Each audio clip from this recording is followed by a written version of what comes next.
At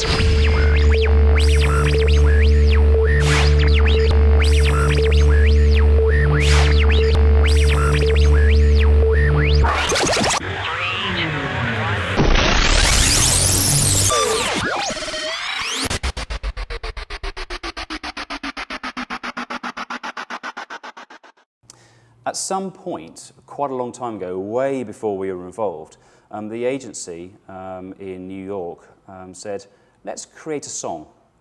But this song is going to be one song and three very big artists. It probably sounded a good idea at the time, and it is, but it took a long time to work through. For those of you who don't know the music business, the recording rights and the publishing rights are separate. It's a minefield. But they did it, and they created a song, and they wanted to seed it. And out of that came our brief. So we had something to work with, but what we wanted to try and work out is the connectivity between you, your friends, and the friends and friends. And that's where the bespoke piece of functionality came in. So we created the connectivity map. You know, if you're a Last.fm user, you know how you're connected to your friends, because it tells you. You log in, you link to a friend, it says you've got high compatibility because you've got the same taste in music. Or it says you haven't got any compatibility at all because your music taste is off the scale. But when friends do it, they can't necessarily see through your profile. So we wanted to create, and this is two-dimensional at the end, to say I've got it linked in so we can show it properly. But you can type in your username, and then it connects you, your friends, and then it connects your friends. And it's called the connectivity map, and it was a new piece of functionality we developed for them. If you hover over a line, it tells you how your friends are connected. It's a nice thing to have. It doesn't do anything as such, but they loved it because suddenly what it's doing is connecting all these people, and somewhere along the line, if you've got someone with 400 friends, their map, as you can imagine, is very, very busy. And suddenly what was happening was people were emailing this to their friends, saying, look at this, check this out. And the viral element just went like wildfire. At the same time, the video was seeded there as well between the three artists, Santa Gold, Nerd, and Julian Casablancas. And since then, it's seeded very well through YouTube and has done phenomenally well for them. And it's there. And to the right of that, you'll see the Converse radio, where all those three artists and the similar artist are pulled into a similar artist radio, continuous streaming, if you want to. And at the same time, then we just seeded it. You know, in terms of advertising, very, very simple. We took the artist pages and drew people into the group in that way, just to create some buzz around this. So how did it work? That was the first question everyone always asks. Well, we can't give you an official one yet. I will follow up because they are going to give us an official case study. It's going to extend into 2009, which is great, and an official comment will follow, which actually is quite interesting. But for now, it's safe to say that the Converse group is one of the top performing community areas in the US for us, which has been a fantastic learning curve. To bring it a bit close to home, Motorola started out as an EMEA project across Europe, and this is a company that everyone's aware of.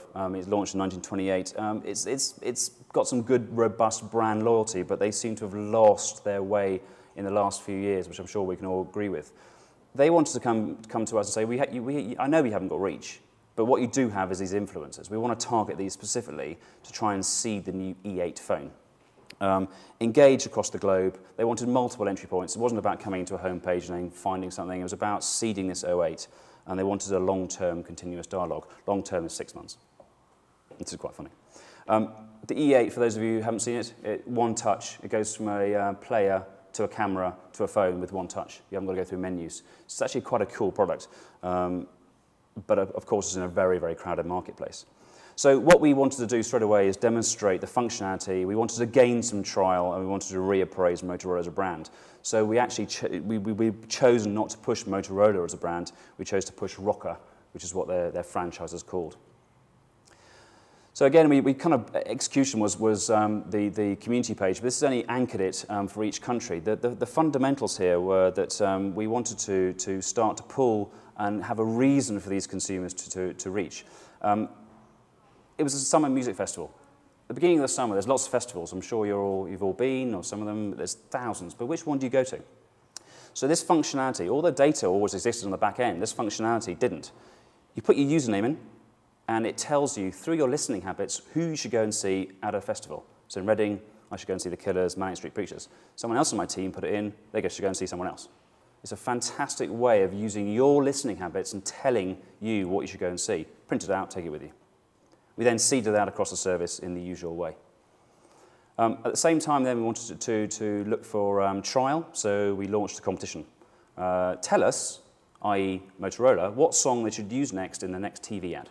We've had thousands, I mean tens of thousands of responses from songs I'd never heard of. But you could win an E8 phone, so the competition element was there, but Motorola got something out of it as well. And then as you were going through the service, if you liked a song, you know, Aerosmith, I don't know if you do, you could hit share. The share box opens up and it's sponsored by, powered by Motor Rocker. The point here was share never existed. They helped us build this and they own the branding on there. So how's it all worked? Thousands of interactions in the shout box, suggested songs for next campaign, thousands of competition entries as you would expect across 8 countries. We've kind of integrated it across the service in a very deep way, especially with the share functionality. And a lot of that is branded and new functionality as well. And there's one other one I'll come on in a minute. Quote from Mindshare.